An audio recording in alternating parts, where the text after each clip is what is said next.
पीक कापणी प्रयोगाच्या उत्पन्नावर आधारित 79,000 शेतकऱ्यांना 123 कोटींचा पीक विमा एका वर्षापूर्वी मंजूर करण्यात आला।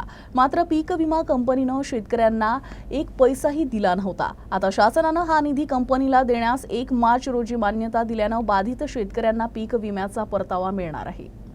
गेल्या वर्षीच्या खरीप हंगामात मेळघाट वगळता 12 तालुक्यांनी पावसाची सरासरी ओलांडली। शिवाय 86 महसूल मंडळांमध्ये अतिवृष्टी झाली।